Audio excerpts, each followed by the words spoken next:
Mindanao nawagan sa on-call para matuntuan ang kanyang nawawalang anak na si Manuel o Manman. Walang araw na di raw napanatag ang loob niya sa paghahanap sa pinakamamahal niyang anak. Tanging kahilingan niya po raw ay ang makapiling na si Manuel na matagal niyang miss na miss. Narito po ang buong kwento.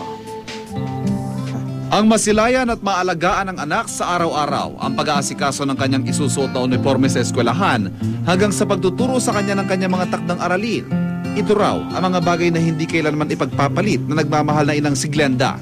Pero ang mga tungkuling ito ay binubuhay na lang daw niya sa kanyang alaala mula nang mawalay sa kanyang piling ang lalaking anak na si Manuel John o mas kilala sa palayaw na Manman. Nawala si Manman noong September 3 ng umaga. Kasi yun ay ako'y pumunta ng opisina. Ngayon yung asawa ko naman, sumunod siya doon sa asawa ko, nag-iigib. Pagdating ng asawa ko, wala na rin si Manman. Hindi katulad ng pangkaraniwang bata. Ang 8 taong gulang na si Manman ay may sakit na autism. Ito ay isang neurological disorder o sakit sa utak na nakakaapekto sa pag-iisip at mental na kalusugan ng isang bata. Hyper siya kasi may sakit siyang autism. Si Manman. Minsan kasi may time siya na hindi nakikinig. Nakakapagsalita po ba siya? Nakakapagsalita siya paminsan-minsan lang. Wala raw dalang kahit anong gamit si Manman nang ito'y umalis. Hindi rin daw ito palalabas ng bahay kaya hindi raw ito sanay sa mga pasikot-sikot sa kanilang lugar. Noong time na yun, iyak na ako ng iyak kasi lahat ng barangay hanggang bayan, nilakad ko lang yun, nilakad ko para makita talaga siya. Nakarating ako dito ako dumaan sa dito sa Camarines, nilakad ko yan hanggang bayan. Nakarating pa kami dito sa barangay 668.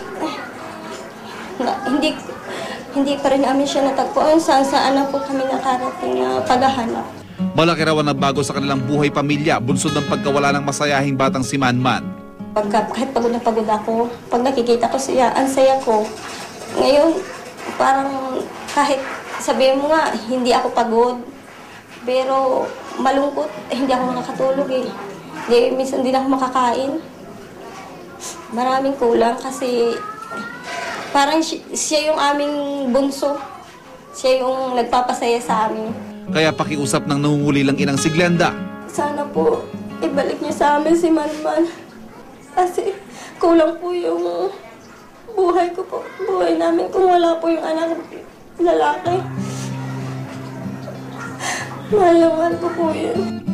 Ang nawawalang si Manuel John Takan o kilala sa palayaw ng Manman ay kayumanggiang balat at matangos ang ilong.